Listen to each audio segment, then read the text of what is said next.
उत्तर प्रदेश के मुख्यमंत्री योगी आदित्यनाथ ने गोरखपुर में भगवान शिव की पूजा की। मुख्यमंत्री योगी तड़के गोरखपुर स्थित मानसरोवर मंदिर पहुंचे और भोलेनाथ का दुग्धाभिषेक किया। इस मौके पर योगी आदित्यनाथ मास्क पहने नजर आए।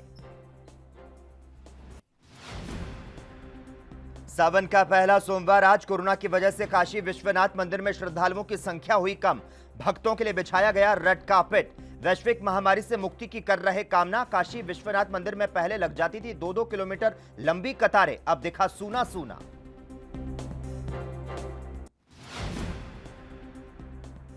बीजेपी सांसद अनिल बलूनी को अलॉट किया गया प्रियंका गांधी का बंगला। मोदी सरकार ने 1 अगस्त तक खाली करने का दिया है नोटिस।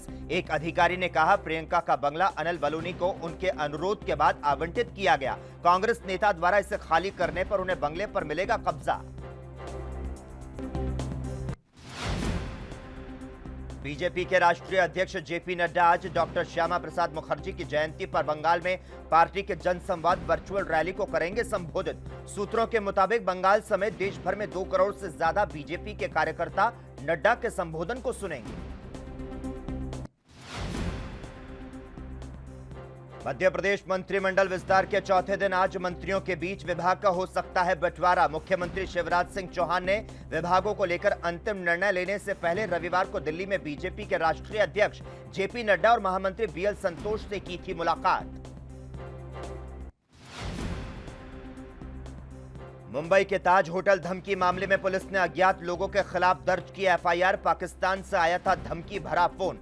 बताया था आतंकी संगठन लश्कर ए तैयबा का सदस्य।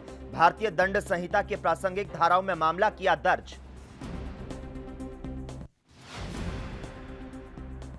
देश में कोरोना संक्रमण से मरने वालों की संख्या 19,700 के पार। रविवार को देश में 420 मौतें। महाराष्ट्र में 151, तमिलनाडु में 60 और दिल्ली में 63 लोगों की जान। महाराष्ट्र में मौत का आंकड़ा 9,000 के करीब, जबकि राजधानी में मौत की संख्या 3,000 को पार कर चुकी है। बीजेपी सांसद अर्जुन सिंह ने गाड़ी पर हमला करने के तृणमूल कांग्रेस समर्थकों पर लगाया आरोप। अर्जुन सिंह ने कहा वह खलीशहर में एक बैठक के लिए गए। जैसे इसमें शामिल हुए टीएमसी के समर्थकों ने उनके वाहन पर ईंटें फेंकना शुरू किया।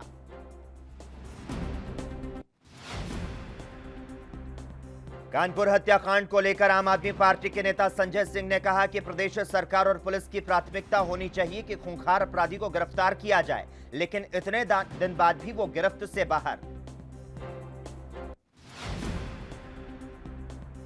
कांग्रेस महासचिव प्रियंका गांधी ने यूपी की योगी आदित्यनाथ की सरकार पर साधा निशाना। उन्होंने कहा पिछले 1 हफ्ते में यूपी में करीब 50 हत्याएं हुई।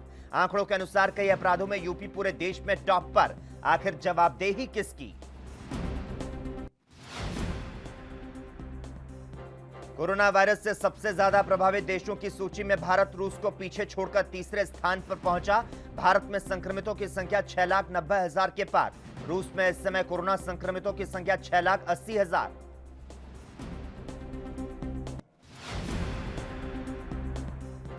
राजधानी दिल्ली में कोरोना वायरस के मामले बढ़ते जा रहे हैं और यहां पर केस 1 लाख के बेहद करीब पहुंच गया। 24 घंटे में दिल्ली में कोरोना के 2,244 मामले दर्ज किए गए, जिससे यहां पर संक्रमण के कुल 99,444 केस हो चुके। मुंबई ने दुनिया के सबसे ज्यादा आबादी वाले देश चीन को कोरोना केस के मामले में पीछे छोड़ा। मुंबई में कुल केस 84,524, चीन में 83,553 केस। चीन में 4,634 लोग मारे जा चुके। मुंबई में 4,899 लोगों की जान जा चुकी। नेपाल में बड़ी सियासी सरगर्मी के बीच प्रधानमंत्री केपी शर्मा ओली ने देश के सेना प्रमुख जनरल पूर्णचंद्र थापा के साथ की बातचीत। उसके पहले पीएम केपी शर्मा ओली ने शीतल निवास पहुंचकर राष्ट्रपति विद्यादेवी भंडारी से की थी मुलाकात।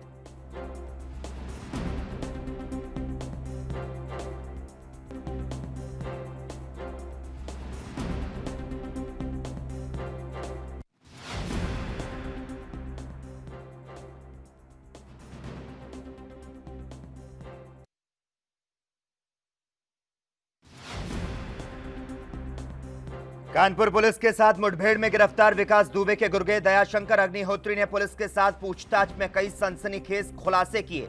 दयाशंकर ने पुलिस को बताया कि मुठभेड़ से पहले विकास दुबे को एक फोन आया था। उसने कहा कि मुठभेड़ के दौरान विकास दुबे खुद बंदूक लेकर पुलिस पर फायरिंग कर रहा था। कांग्रेस के पूर्व अध्यक्ष राहुल गांधी ने आरोप लगाया कि पीएम केयर्स फंड में अपारदर्शिता से भारतीयों का जीवन खतरे में पड़ रहा। राहुल गांधी ने ट्वीट में लिखा कि पीएम केयर्स में अपारदर्शिता से भारतीयों का जीवन खतरे में पड़ता जा रहा और सार्वजनिक धन का इस्तेमाल घटिया सामग्री खरीदने में हो रहा।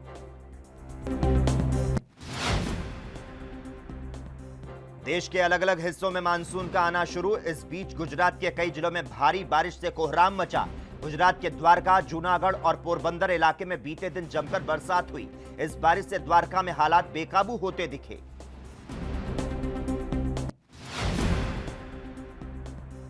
विकास दुबे की मां सरला देवी ने कहा कि अच्छा होगा अगर वो खुद सरेंडर कर दे। मेरे बेटे को नेता नगरी में अपराधी बना दिया गया, अब यही नेता नगरी उसकी जान लेने पर तुली। पर सरकार को सोचना चाहिए कि गलती विकास ने की तो उसे सजा दे।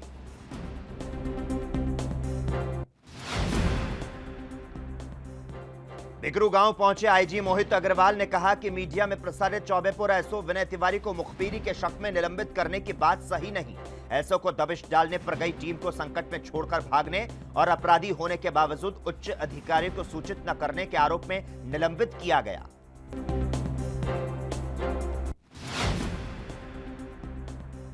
कोलकाता के बड़ा बाजार इलाके में एक बहुमंजिली इमारत की दूसरी मंजिल पर लगी आग। रविवार को लाखों रुपए का प्लास्टिक सामान जलकर खाक। आग को बुझाने के लिए दमकल की 8 गाड़ियां मौके पर पहुंची। अग्निशमन अधिकारी ने बताया कि आग पर काबू पाने में दमकल कर्मियों को 90 मिनट लगे।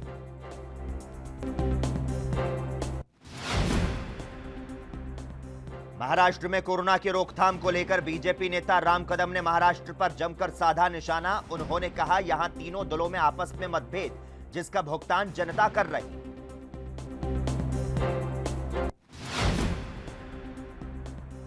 लॉकडाउन में अपने बीमार पिता को साइकिल से हरियाणा के गुरुग्राम से दरभंगा जिले के कमतौल थाना क्षेत्र स्थित अपने घर लाकर सुर्खियां बटोर चुकी ज्योति की हत्या की अफवाह फैलाने के मामले में एक व्यक्ति के खिलाफ प्राथमिकी दर्ज की गई।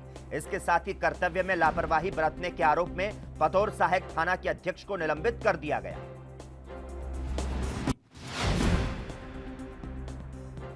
बीजेपी के राष्ट्रीय उपाध्यक्ष और छत्तीसगढ़ के पूर्व मुख्यमंत्री डॉक्टर रमन सिंह का कांग्रेस पर हमला। ट्वीट कर कहा, वादे भूली भूपेश सरकार। साथ ही कहा, बेरोजगारी दूर करने के प्रति छत्तीसगढ़ कांग्रेस ने प्रतिबद्धता जताते हुए पूरे ब्लूप्रिंट के साथ तैयार रहने की बात कही थी।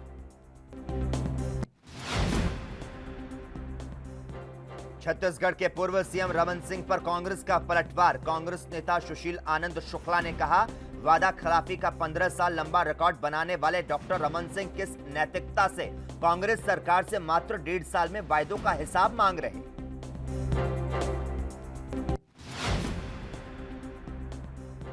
पंजाब के पटियाला में कोरोना से हालात बद से बदतर। जिले में 6 कोविड-19 के मामलों की पुष्टि हुई, जिसके बाद पॉजिटिव मामलों की संख्या 356 हो गई। डॉक्टर हरीश मल्होत्रा ने बताया कि बीते समय में 517 में से 511 नेगेटिव आए। भारतीय पुरातत्व सर्वेक्षण ने पर्यटन को लेकर दी खुशखबरी। आज से कई ऐतिहासिक स्मारक आम लोगों के लिए खोले गए। स्मारकों के प्रवेश द्वार पर थर्मल स्क्रीनिंग के साथ सैनिटाइजर की व्यवस्था की गई। राजधानी दिल्ली में 174 सुरक्षित ऐतिहासिक स्मारक भी खुले। केरल सरकार ने कोरोना के कहर को देखते हुए 1 साल के लिए नई गाइडलाइन जारी की। गाइडलाइन में मास्क पहनना, सोशल डिस्टेंसिंग, शादी और ऐसे समारोह में सीमित लोगों जैसी पाबंदियां समेत पब्लिक प्लेस पर मास्क नहीं पहनना है तो ऐसे व्यक्ति पर 10,000 रुपए जुर्माना लगाया जाएगा। आरजेडी प्रवक्ता मनोज झा का चीन विवाद को लेकर मोदी सरकार पर निशाना। कहा कि देश को चीन के खिलाफ सामूहिक कूटनीतिक प्रयास करने की जरूरत, न कि विपक्ष के लोगों को घेरने की। हम सरकार के फैसले में हैं साथ। उत्तर प्रदेश में वृक्षारोपण अभियान जारी। प्रदेश के ऊर्जा मंत्री और अतिरिक्त ऊर्जा मंत्री ने वृक्ष लगाकर वृक्षारोपण अभियान की शुरुआत की। इसी अभियान के तहत चंदौली जिले के चकिया तहसील के सोनहुल के सीआरपीएफ कैंप में वृक्षारोपण कार्यक्रम का आयोजन किया गया। कोरोना संकट के बीच देश में भूकंप के लगातार झटके लग रहे। रविवार को लद्दाख में भूकंप आया, फिर 15 मिनट के अंतराल पर गुजरात और मिजोरम में भूकंप के झटके महसूस किए गए। गुजरात के कच्छ क्षेत्र में शाम 5:11 पर आया भूकंप, फिर इसके 15 मिनट के बाद मिजोरम में भूकंप के झटके महसूस किए गए।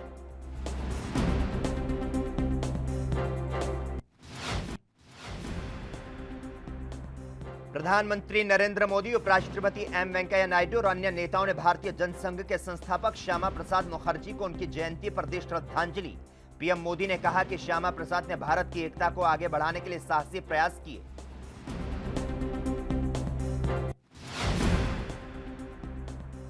सपा संरक्षक मुलायम सिंह यादव की पत्नी साधना गुप्ता पीठ दर्द और हल्के बुखार के बाद मेदांता अस्पताल में भर्ती। चिकित्सकों की टीम उनकी जांच करने में लगी। Medical director doctor Rakesh Kapoor ने बताया, जांच रिपोर्ट के आधार पर आगे उनका इलाज चलेगा। वह पहले भी मेदांता अस्पताल से इलाज कराती रही है। पूर्वी लद्दाख के गलवान घाटी में हिंसा के बाद भारत और चीन के बीच भारी तनाव जारी और इसी बीच 14वें तिब्बती आध्यात्मिक गुरु दलाई लामा का आज मनाया जाएगा 85वां जन्मदिन। उत्तर प्रदेश के मथुरा में कहर बरपा रहा कोरोना वायरस। जिले में रविवार को कोरोना संक्रमित पूर्व ज्वाइंट कमिश्नर समेत 7 लोगों की मौत। 31 नए संक्रमण के मामले मिले। इनमें देर रात आए 4 मरीजों की जांच रिपोर्ट निजी लैब से आई, जिन्हें संक्रमितों की सूची में शामिल नहीं किया। बीएसएनएल को लगा करारा झटका। करोड़ों रुपए की लागत से सीमांत में टावर लगाएगा जियो। बीएसएनएल के अल्मोड़ा एसएसए के अंतर्गत पिथौरागढ़ और चंपावत जिलों में लगने जा रहे 16 मोबाइल टावरों के निर्माण का कार्य निजी क्षेत्र की दिग्गज कंपनी जियो कंपनी को मिला।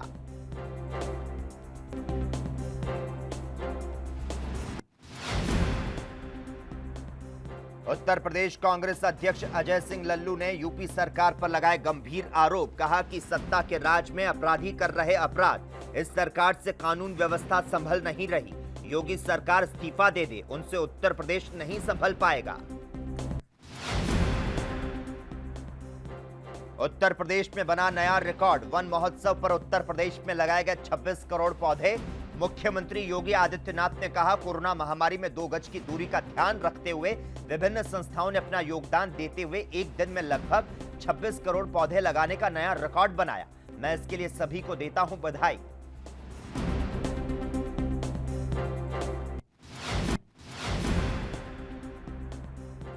बिहार में 15 साल की गलतियों के लिए तेजस्वी ने फिर से मांगी माफी। कहा, जिस दिन हमारी पार्टी के लोग थोड़ा धैर्य दिखाएंगे, मतभेद को मिटाएंगे, व्यक्तिगत हित को छोड़कर जिस दिन पार्टी के हित में खड़े हो जाएंगे, हम दावा करते हैं 2035 में हम दिल्ली में झंडा फहराएंगे। कानपुर एनकाउंटर को लेकर कांग्रेस ने योगी सरकार को घेरा। कांग्रेस के वरिष्ठ नेता प्रमोद तिवारी ने कहा, इतने समय बाद भी गैंगस्टर विकास दुबे अभी तक गिरफ्तार क्यों नहीं हुए। उत्तर प्रदेश में कानपुर घटना को बताया सरकार पर कलंक का टीका।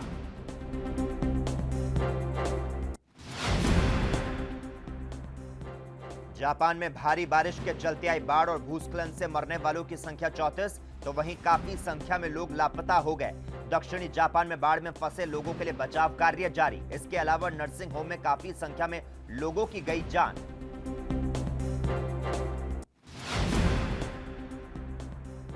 और आज लॉन्च होगा सुशांत सिंह राजपूत की आखिरी फिल्म दिल बेचारा का ट्रेलर। सुशांत सिंह राजपूत के फैंस ने सोशल मीडिया पर दिल बेचारा को थिएटर में रिलीज करने का ट्रेंड चलाया। दिल बेचारा 24 जुलाई को ओटीटी प्लेटफॉर्म पर होगी रिलीज।